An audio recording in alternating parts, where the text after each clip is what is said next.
कार्यक्रम में मंच पर उपस्थित श्री संजीव सान्याल जी, डॉक्टर सरन और इस सभागार में उपस्थित सभी भाइयों और बहनों, सबसे पहले तो मुझे मालूम नहीं पड़ता कोइंसिडेंट है या कुछ सोच समझ कर करा है।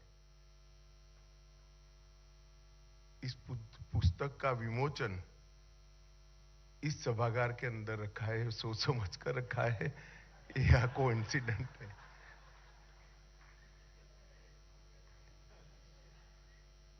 मित्रों, आज लाल बहादुर शास्त्री जी की पुण्यतिथि है।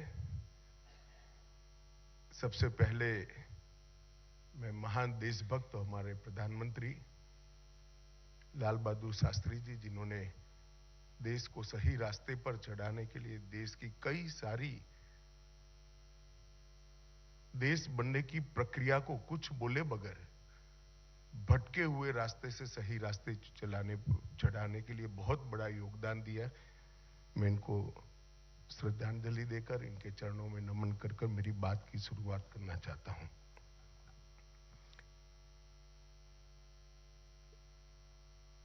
Revolutionary is the other story of how India won its freedom. ये अदर स्टोरी शब्द लिखना पड़ा, यही ये पुस्तक का सार है, क्योंकि एक ही स्टोरी नैरेटिव के अंदर हमारे जनमानस पर हैमर कर कर कर कर इसको प्रस्तापित किया गया है। एक ही दृष्टिकोण जनमानस में शिक्षा के माध्यम से, किंवदंतियों के माध्यम से, इतिहास के लेखन के माध्यम से थोपा गया है। जो दृष्टिकोण थोपा गया है, मैं ऐसा नहीं कहता कि अहिंसक आंदोलन का देश की आजादी में कोई योगदान नहीं है या वो इतिहास का हिस्सा नहीं। वो बहुत मजबूत हिस्सा है और बहुत बड़ा योगदान है अहिंसक आंदोलन का। और कांग्रेस के नेतृत्व में जो मूवमेंट चली, वो मूवमेंट का बहुत बड़ा योगदान है देश की आजादी में, परंतु और किसी का नहीं है, ये नैरेटिव ठीक नहीं है। और मुझे लगता है कि सान्याल जी का ये पुस्तक वो नैरेटिव में बहुत बड़ी दरार डालने का, एक अन्य स्वतंत्र विचार को लोगों के सामने रखने का काम करेगा। ये बहुत उपयोगी है, कम से कम आने वाली पीढ़ियों के लिए, क्योंकि देश के आजादी का एनालिसिस अगर करते हैं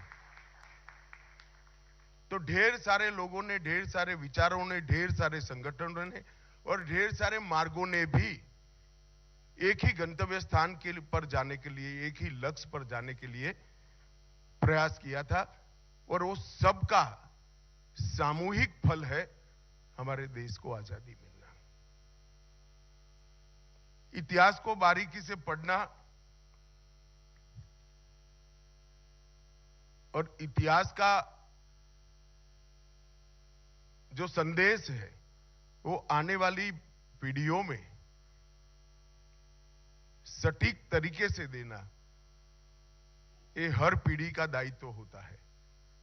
और मुझे लगता है कि संजीव सान्याल ने अपने दायित्व का बहुत अच्छे तरीके से निर्वहन किया है और आने वाली पीढ़ी के लिए एक नए नैरेटिव की शुरुआत हो, एक रचना हो, इसके लिए एक पीठिका तैयार करने का काम संजीव सान्याल ने किया है। मैं संजीव भाई को बहुत बहुत साधुवाद देता हूं। मित्रों, आजादी का अमृत महोत्सव है, उसका वर्ष है। 75 साल हो गए हमारी आजादी को। मोदी जी ने इस 15 अगस्त को पंच प्राण की बात की है। उसमें से विरासत पर गर्व और गुलामी की निशानियों से मुक्ति, ये दो महत्वपूर्ण पंच प्राण है, पंच प्राणों का हिस्सा है। जिस देश की नई पीढ़ी को और इवन वर्तमान पीढ़ी को अपनी विरासत पर गर्व नहीं होता है, वो कभी भी अपने देश को महान नहीं बना सकते। और गुलामी के काल में प्रस्तापित हुई परंपराएं, मान्यताएं और सोच को जो लेकर चलते हैं, वो शायद राजनीतिक रूप से तो गुलामी से मुक्त हो सकते हैं, परंतु देश की सोच को गुलामी से मुक्त नहीं कर सकते। ये जो मोदी जी ने कहा गुलामी की निशानी से मुक्ति, इसमें सबसे बड़ा अगर कोई क्षेत्र में काम करने का जरूरियात मैं देखता हूं तो हमारे इतिहास के लेखन और इतिहास के अर्थघटन दोनों को गुलामी की सोच से मुक्ति दिलाने की जरूरत है। ये प्रयास सबसे पहले एक भी शब्द बोले बगैर वीर सावरकर ने किया था। पूरी दुनिया, पूरा देश और अच्छे अच्छे देशभक्त सन 57 की क्रांति को गदर के नाम से जानते थे। पहली बार वीर सावरकर ने पहला स्वातंत्र संग्राम, पहला स्वातंत्र समर 1857 की क्रांति का, वहीं से नैरेटिव को बदलने की शुरुआत की।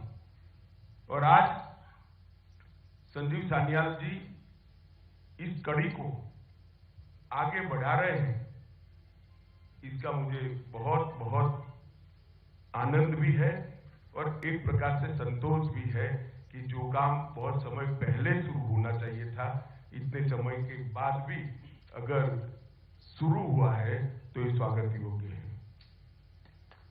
इतिहास कई सारी मान्यताओं को जन्म देता है, परंतु इतिहास हार और जीत के आधार पर नहीं लिखा जा सकता।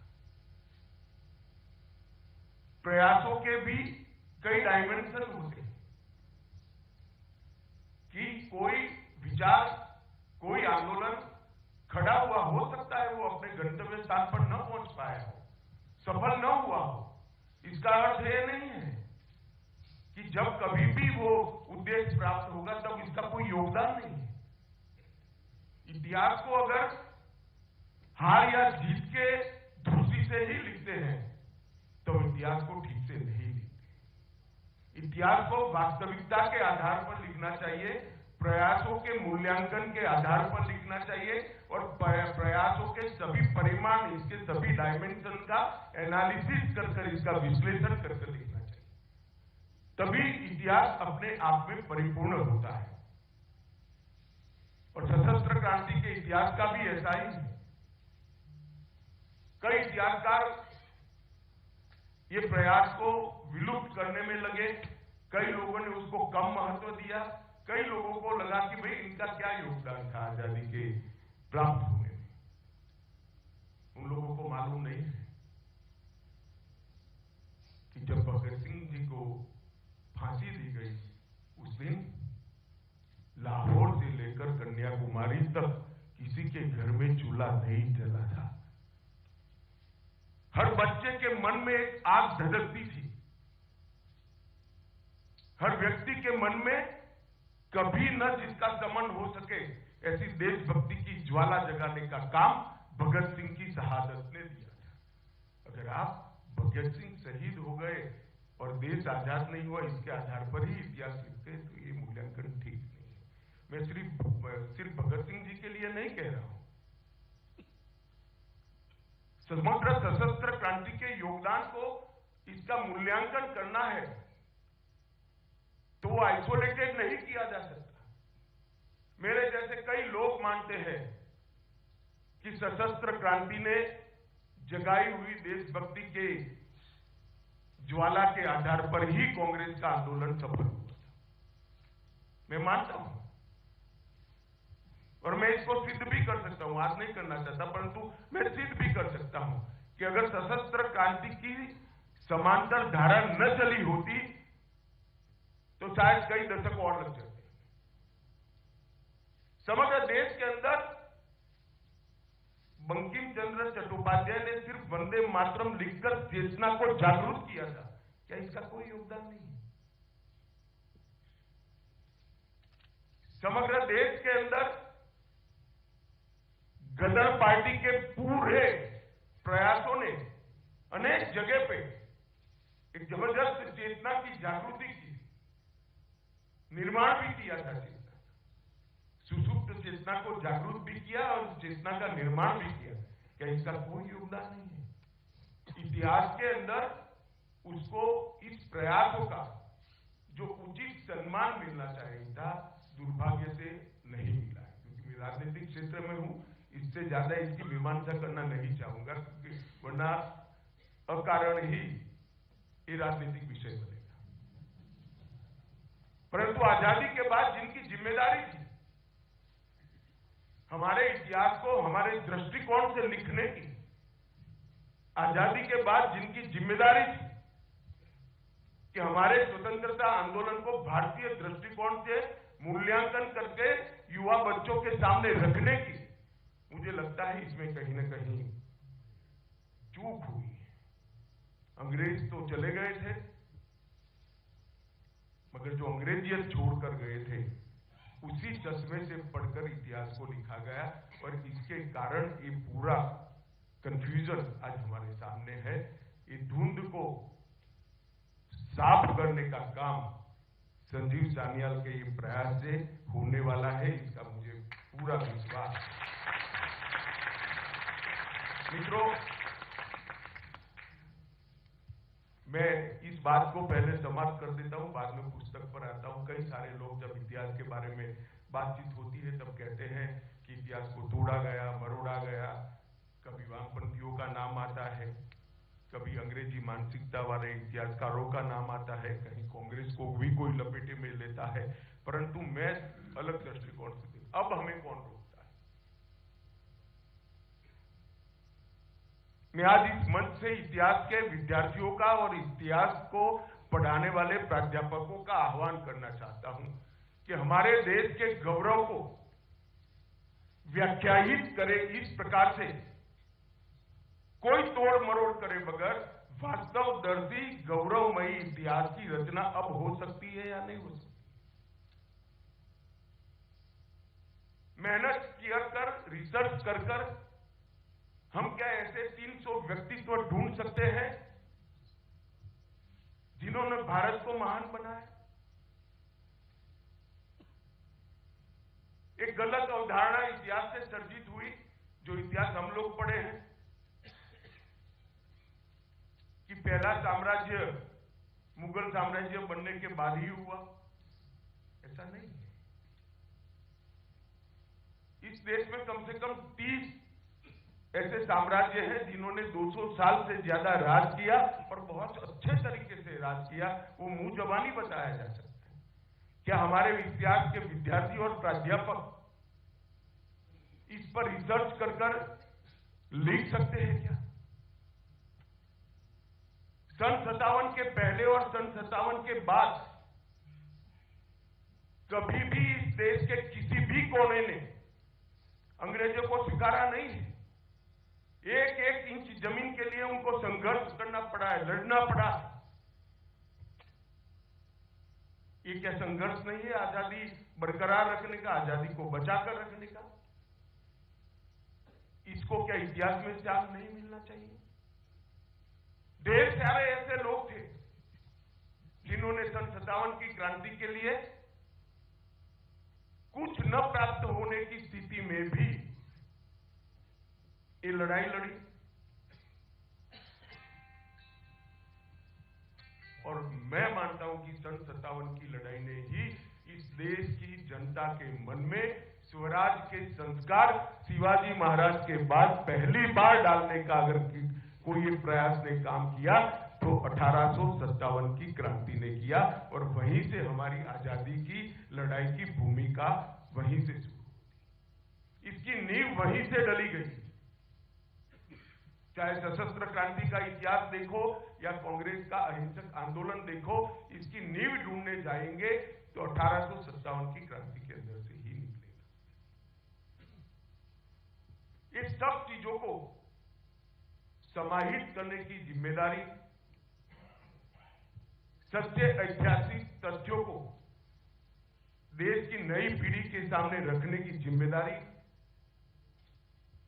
सिर्फ सरकार की नहीं हो सकती। मैं मानता हूं इतिहासकारों ने भी इसमें आगे आना चाहिए। सान्याल का भारत और भारतीयता का लिए जो जुनून है, वो देखकर मैं कई बार सोचता हूं, एक बार मुझे मिलकर निकले नॉर्थ ब्लॉक में, मुझे विचार आया ये व्यक्ति कभी निराश तो नहीं हो जाएगा, क्योंकि जो जुनून है वो अगर लंबे समय तक इच्छित परिणाम नहीं मिलता है तो निराशा में भी कन्वर्ट होता है। सान्याल भाई चिंता न करो, इस वक्त मैं आपके साथ खड़ा रहूंगा, निराश होने की कोई जरूरत नहीं। भारत का समय बदल गया। इस जुनून के साथ अर्थशास्त्री होने के बावजूद जो काम किया है वो सच अर्थ में अभिनंदन के अधिकारी है। इनकी पुस्तक को मैंने बहुत डिटेल नहीं पढ़ा है, मगर ऐसा कह सकता हूं कि कोई आप में से कोई पढ़ लेगा तो जितना बात करेगा उससे ज्यादा बात मैं करने की स्थिति में हूं, इतना तो पढ़ लिया है। इसके 8 चैप्टरों के बीच में एक वाक्यता है। आप 8 चैप्टरों को अलग अलग करके नहीं देख सकते, और 8 चैप्टरों को पढ़ते वक्त बारीकी से पढ़ना, हर एक चैप्टर दूसरे चैप्टर से एक सूत्र के साथ जुड़ा हुआ है। मैंने तो बंद कर दिया है अभी सार्वजनिक रूप से लिखना, वरना मैं इस पुस्तक की विवेचना करता तो बहुत अच्छी करता है, इसका मुझे विश्वास है। ये 8 चैप्टरों के अंदर सिर्फ क्रांतिकारियों का वर्णन नहीं है, क्रांतिकारियों के आदर्श, क्रांति की सोच की व्याख्या, उनकी मानवीय भावनाएं और उन्होंने अनुभव की हुई त्रासदी, इस सभी को बहुत अच्छे तरीके से इन्होंने मोतियों की तरह एक माला में पिरोने का काम किया है। और इस पुस्तक की सबसे बड़ी सिद्धि यह है कि आज तक सशस्त्र क्रांति के इतिहास को छुटपुट व्यक्तिगत प्रयास बताया जाता था। ये पुस्तक पढ़ने के बाद आप सबके मन में स्पष्टता हो जाएगी, ये छुटपुट व्यक्तिगत प्रयास नहीं था, बहुत अच्छे तरीके से एक सोच के आधार पर किया गया सामूहिक प्रयास था, परंतु संख्या कम थी इसलिए छुटपुट दिखाई पड़ा। क्योंकि सशस्त्र क्रांति करने के लिए कोई भी बड़े से बड़ा डर जाएगा, अंततोगत्वा एक घटना के अंदर ही होगा, और जब घटना का पर्दाफाश होता था तो बाकी सारे लोगों का अदृश्य हो जाता, ये रणनीति का हिस्सा था। परंतु बहुत बखूबी से इन्होंने इसको मोतियों को जैसे माला में परोते हैं, इसी तरह से समग्र क्रांति के विचार को एक धागे में मोतियों की तरफ पिरोने का काम किया है। दूसरे अध्याय में श्री अरविंद और वीर सावरकर, इसके संबंध में लिखा है। ये दोनों ऐसे व्यक्ति हैं, एक ने सुस्पष्ट रूप से राष्ट्रवाद को जरा भी गालमेल करे बगैर व्याख्यायित करने का काम किया, और दूसरे ने राष्ट्रवाद को अध्यात्म के साथ जोड़कर भारत ही विश्व गुरु बन सकता है, इसका विचार की शुरुआत। ये दोनों के बारे में मैंने भी बहुत कुछ पढ़ा है, मगर इन्होंने एक 2 ही चैप्टर के अंदर इन 2 के बारे में जो जानकारी दी है, बहुत अच्छी जानकारी है। उसको मैं रूपक में अगर बोलना चाहूंगा तो गागर में सागर की तरह सारी चीजों को इन्होंने समाहित किया है। चैप्टर 4 गदर आंदोलन के बारे में लिखा गया है, और गदर आंदोलन आइसोलेटेड नहीं था। इसकी सारी शाखाओं को इन्होंने बहुत अच्छे तरीके विस्तृत रूप से वर्णित कर गदर आंदोलन उत्कृष्ट राष्ट्रभक्ति से निपजा हुआ एक सामूहिक प्रयास था। इसको सिद्ध करने का काम इन्होंने अध्याय 4 के अंदर किया है। 5वां अध्याय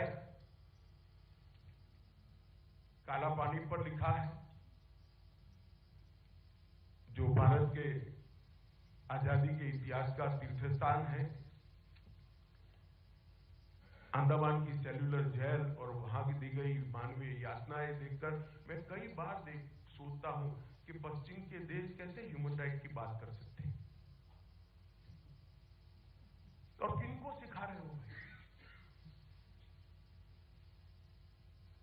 जो कोई भी हमें भाषण देता आता है, उसको एक बार सेल्युलर जेल की मुलाकात करा देनी चाहिए।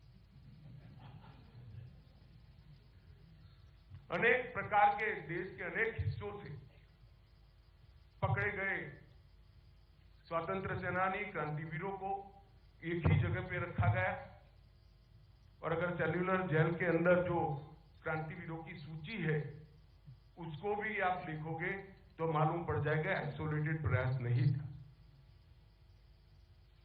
पूरे देश का नक्शा वहीं पर बन जाता है। वो जेल में आज भी एक महिला कर्मी है, उसने हर जेल से आए हुए आजादी के लड़ाकों का नाम लिया, प्रदेश लिया और उसको जोड़कर पूरे भारत का नक्शा बनाया। एक भी प्रदेश बाकी नहीं है। भारत के हर प्रदेश से कोई न कोई कभी न कभी सेल्युलर जेल के अंदर गया है। सेल्युलर जेल में वो ही जाते थे जिनको मारने से ज्यादा नुकसान होता था। कोई उसको जिंदा रखने के लिए नहीं भेजते थे, और जिंदा रखने का कोई मतलब ही नहीं रहता था, ऐसा जीवन वहां देते थे। तो इतना बड़ा प्रयास करने वाले व्यक्ति हर प्रदेश से आए, वो ही बताता है कि सशस्त्र क्रांति आइसोलेटेड एफर्ट्स नहीं था, व्यक्तिगत पराक्रम नहीं था, एक सोची समझा आंदोलन था जो देश को आजाद करने का बहुत अच्छा प्रयास था। 6ठे अध्याय में हिंदुस्तान रिपब्लिक एसोसिएशन के बारे में लिखा है। अंतिम 2 चैप्टर चटगांव शस्त्रागार के छापे और नेताजी की लड़ाई के बारे में लिखे हैं। मैं अभी भी कहता हूं, पढ़ते वक्त आप ध्यान रखना, हर एक चैप्टर दूसरे चैप्टर के साथ जुड़ने का सूत्र इसके अंदर रखा हुआ है। रखना तो क्या है ही, परंतु इसका वर्णन किया गया है। और 8 चैप्टर को अगर आप एक ही चैप्टर मानकर पढ़ते हो तभी आपको मालूम पड़ेगा कि सशस्त्र क्रांति की अवधारणा क्या थी और सशस्त्र क्रांति करने वाले स्वभावगत हिंसा के पथ के अनुयायी नहीं थे। सशस्त्र क्रांति करने वालों के लिए हिंसा देश को आजादी दिलाने का जरिया थी, वो भी उत्कृष्ट मानवीय मूल्यों का अनुसरण करने वाले लोग। परंतु ये चित्रण जो कर दिया गया, वो चित्रण से हमारे इतिहास को और वो वीर क्रांतिवीरों को बहुत बड़ा अन्याय हुआ। मित्रों, मैं स्पष्टता से मानता हूं कि इस देश को आजादी दिलाने में साहित्यकारों का भी बड़ा योगदान है। देश के किसानों का भी, अनेक किसान आंदोलनों के जरिए अंग्रेज हुकूमत को हिलाने का उन्होंने काम किया, जनजागृति की, इसका भी बड़ा योगदान है। देश के हर कोने में फैले हुए हमारे जनजातीय समाज, आदिवासियों ने, ट्राइबल्स ने अपनी परंपरा को हम प्रदूषित नहीं होने देंगे, इसलिए अनेक जगह पे अंग्रेजों के खिलाफ शस्त्र उठाए, लड़े, मरे। सन 57 के पहले भी सबसे पहली लड़ाई अगर कोई लड़ा था तो आदिवासी ही लड़े थे। बहुत लेट कांग्रेस पार्टी ने एक अहिंसक आंदोलन भी शुरू किया, जिसमें पूर्ण स्वराज बहुत देरी से आया, मैं बताता हूं उसके बारे में बाद में। और सशस्त्र क्रांतिकारियों ने भी दुनिया भर की अनेक घटनाओं से प्रेरणा लेकर एक भगीरथ प्रयास किया था। हो सकता है कई घटनाओं का आप एनालिसिस करोगे तो आंदोलन असंगठित दिखेगा, परंतु वो देशभक्ति से प्रेरित था और सभी का लक्ष्य एक ही था, देश को आजाद कराना, अंग्रेजों को देश से निकालना। और आप इस पुस्तक को ध्यान से पढ़ोगे तो आपको मालूम पड़ेगा 1923 में ही सचिंद्रनाथ सन्याल ने भारत को रिपब्लिक बनाने का लक्ष्य रखा। मैं इसलिए कह रहा हूं कि जिन्होंने हाथ में हथियार उठाए थे वो स्वभावगत हिंसक नहीं थे, परंतु अंग्रेज के हाथ में बंदूक थी, इसलिए इसके सामने लड़ना ये हिंसा आदेश को आजादी दिलाने का एक जरिया बनाया था। कांग्रेस ने 1930 में पूर्ण स्वराज की मांग रखी और हिंदुस्तान रिपब्लिक आर्मी एचआरए ने न केवल पूर्ण स्वतंत्रता का लक्ष्य रखा, परंतु सार्वभौमिक वयस्क मताधिकार की भी वकालत उसी वक्त कर दी। मैं उनकी दूरदृष्टि का परिचय हो, इसके लिए आपको ये बात बताता हूं। उस वक्त कांग्रेस के अधिवेशनों में मताधिकार की चर्चा तो थी ही नहीं। आजादी कितनी मात्रा में अंग्रेजों से नेगोशिएशन कर प्राप्त की जाए, इसकी चर्चा चलती थी। परंतु उस वक्त न केवल संपूर्ण आजादी, हर वयस्क को मतदान, मताधिकार, इसकी भी चर्चा की। और 20वीं सदी में ही शुरुआत में 1909 में वीर सावरकर ने कहा था, अगर सशस्त्र क्रांति को सफल होना है तो इसका अखिल भारतीय स्वरूप तय करना पड़ेगा। और उन्होंने अभिनव भारत की स्थापना इसी के लिए की थी। और देश आजाद होने के बाद अभिनव भारत को बंद करने वाले भी वीर सावरकर ही थे कि अब अभिनव भारत का उद्देश्य समाप्त हो गया। मैं इसलिए कह रहा हूं कि इसको छुटपुट प्रयास कर हमने ये महान प्रयास का अवमूल्यन नहीं करना चाहिए। इसको किसी व्यक्ति की व्यक्तिगत देशभक्ति कहकर, व्यक्ति की व्यक्तिगत देशभक्ति ही अपने आप में बहुत महान होती है, परंतु एक समूह एक विचारधारा के तहत देश को आजाद कराने का प्रयास कर रहा था, उसको हमें समझना भी पड़ेगा, स्वीकारना भी पड़ेगा और प्रचारित भी करना पड़ेगा। सिर्फ समझने से कुछ नहीं होगा, उसको मन से स्वीकारना पड़ेगा कि मेरे देश को आजाद कराने के लिए ढेर सारे लोगों ने अपने जीवन का सर्वस्व बलिदान कर दिया। कई बार घर की कुकड़ी हो गई, कई बार परिवारजनों को जेल में डाल दिया, कई सालों तक कोई अंडमान निकोबार के काला पानी की सजा भुगतता रहा, कई लोग फांसी के फंदे पर चढ़ गए। और इस प्रयास को हम व्यक्तिगत प्रयास नहीं कह सकते, इसको विफल प्रयास भी नहीं कह सकते, क्योंकि इसी के आधार पर हर जगह पे देश में आजादी की चेतना जागृत होती गई, दृढ़ीभूत होती गई और परिणाम लक्षित दिशा में आगे बढ़ती गई। इन्होंने आजादी की चेतना को जागृत भी किया, उसको दृढ़ भी किया और चैनलाइज कर एक दिशा में ले जाने का काम भी ये सशस्त्र क्रांतिवीरों ने किया है, ये हमें स्वीकारना ही पड़ेगा। उनका network Germany, Singapore, Ireland, Canada, America और इंग्लैंड में भी नेटवर्क फैलाकर इन लोगों ने काम किया था। अभी के प्रधानमंत्री और उस वक्त के गुजरात के मुख्यमंत्री नरेंद्र भाई जब मुख्यमंत्री बने गुजरात के, तो मोदी जी ने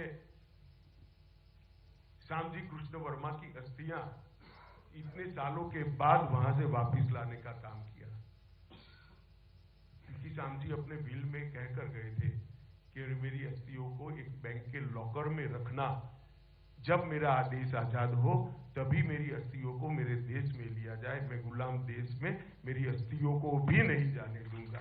क्या और इस प्रयास को कोई कैसे छुटपुट प्रयास कह सकता है?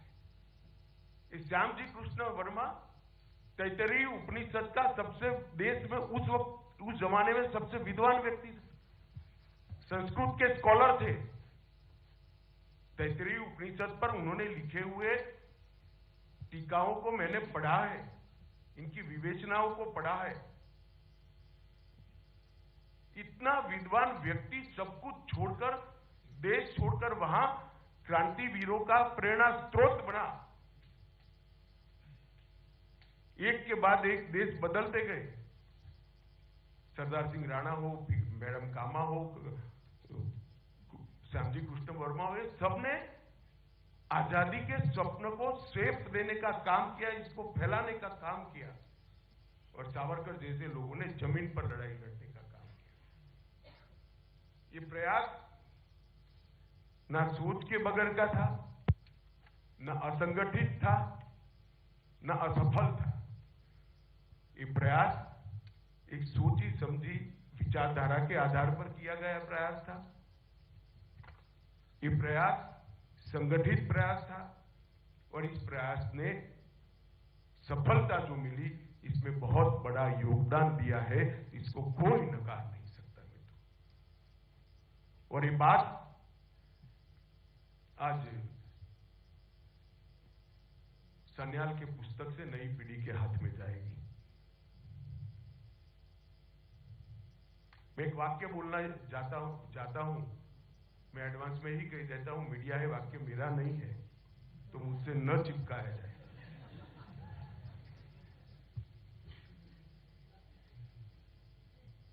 आजादी के आंदोलन की दोनों धाराओं को कुछ लोगों ने उस जमाने में एक्सट्रीमिस्ट बनाम मॉडरेट्स ये व्याख्या कर दिया,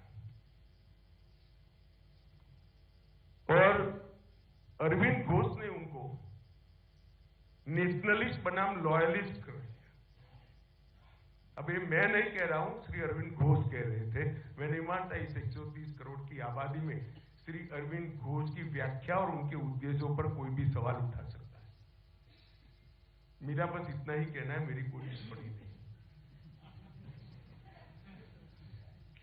मगर हमने इतिहास को एक्सट्रीमिस्ट बनाम मॉडरेट्स की धारा से निकालकर वास्तवदर्शी बनाना पड़ेगा।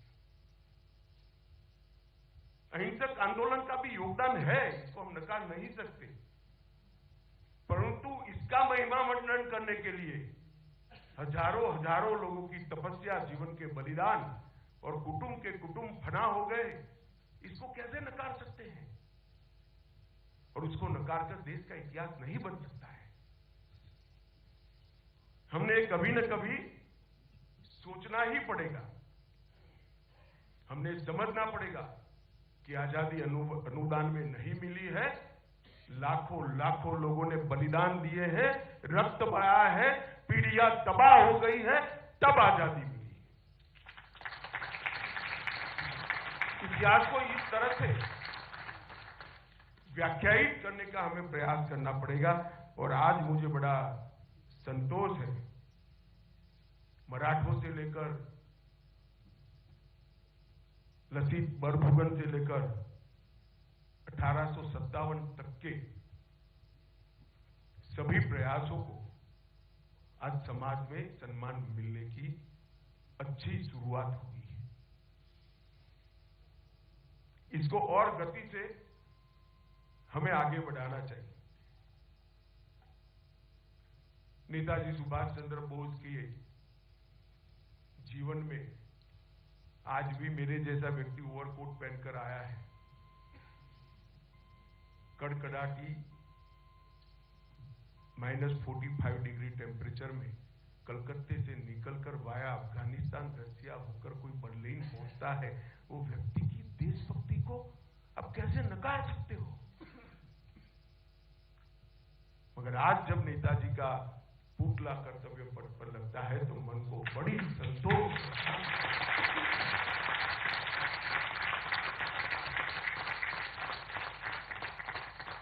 बड़ा संतोष होता है। चलो देर से ही सही एक अच्छी शुरुआत हुई। नेताजी किसी की स्पर्धा में नहीं है, और स्पर्धा के भाव से नेताजी के कामों का और महान प्रयास का अवमूल्यन कैसे कर सकते हो आप? नेताजी तो वो तेज पुंज है जो पीढ़ियों तक हजारों युवा को देशभक्त बनने की प्रेरणा देगा और देश के लिए जान देने की।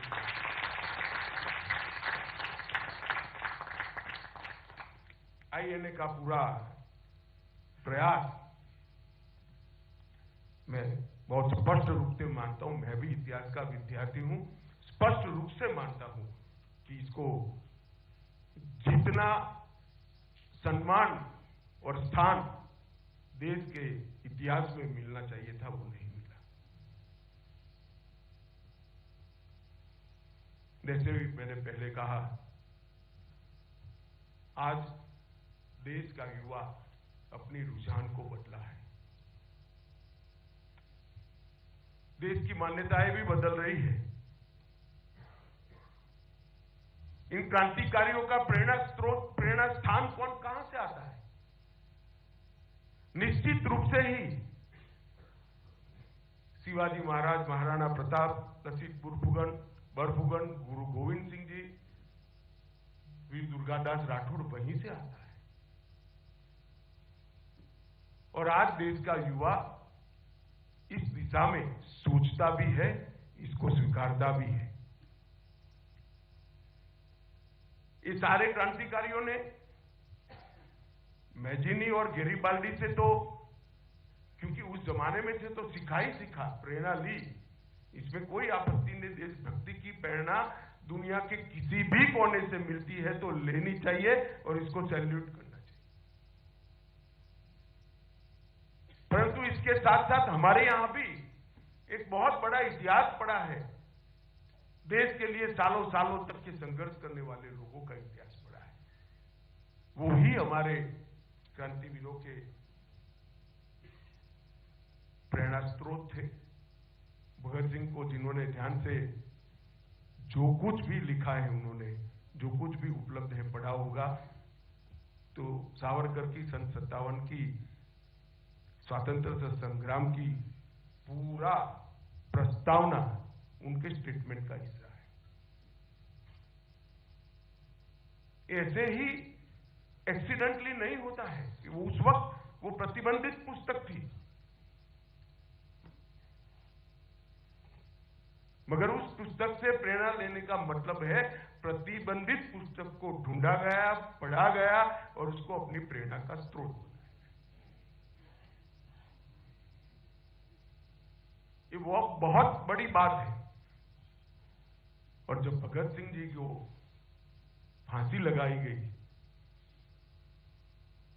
तब सावरकर ने मराठी में फटका कर एक प्रकार का काव्य होता है, इसमें लिखा था, हा भगत सिंह हाय हा, तुम हमारे लिए ही फांसी जा रहे हो, राष्ट्र रण में झुकते ही घिर रहे हो। अंडमान निकोबार की जेल में बैठा हुआ व्यक्ति ये रिएक्शन दे रहा है। मित्रों, ये मैं इसलिए कहना चाहता हूं कि पूरा समय अंडमान निकोबार की जेल में निकालने के बाद बाहर हुए हुए सावरकर अगर ये लिखते हैं तो हमें होना चाहिए कि ये सब कोऑर्डिनेटेड एफर्ट से एक ही विचार से पनपे हुए एफर्ट्स थे और ये नैरेटिव को कुछ लोगों ने कुछ समय के लिए दबा कर रखा है, मगर मैं इन लोगों को कहना चाहता हूं इतिहास बड़ा क्रूर होता है। इतिहास को कोई तोड़ भी नहीं सकता, मरोड़ भी नहीं सकता। इतिहास घनघोर अंधेरी रात्रि में बिजली की भांति चमकता है, भले सैकड़ों वर्ष के बाद हजारों सूर्य जितना दैदीप्यमान होकर बाहर आता ही है और उसको स्वीकार करना ही पड़ता है। हमारे देश के स्वतंत्रता संग्राम के इस इतिहास को कोई दबा नहीं सकता, कोई लुप्त नहीं कर सकता, कोई छिपा नहीं सकता।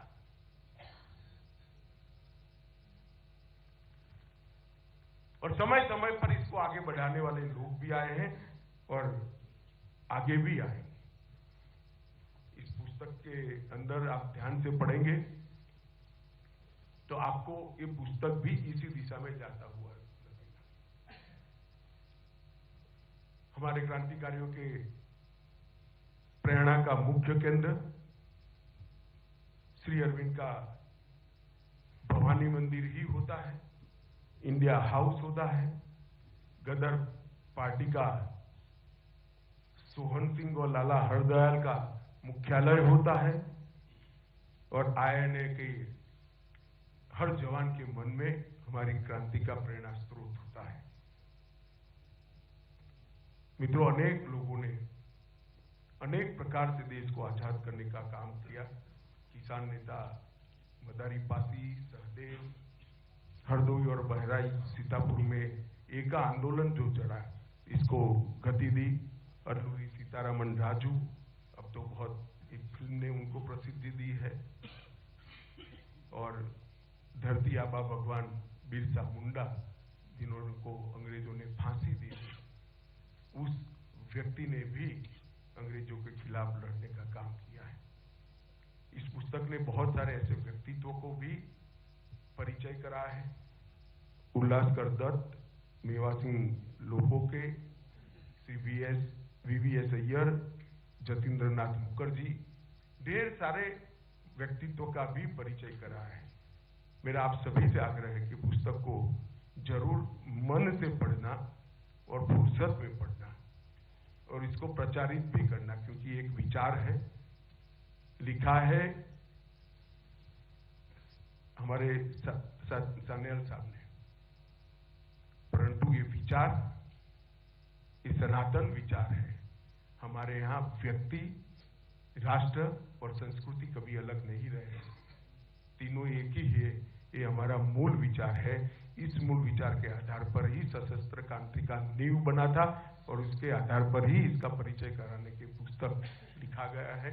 मुझे दिए हुए समय से मैं थोड़ा ज्यादा बोला हूं, इसलिए आप लोगों का बहुत समापना के साथ और फिर से एक बार सचिन भाई को बहुत बहुत बधाई और शुभकामनाएं देकर मेरी बात को समाप्त करता हूं। वंदे मातरम।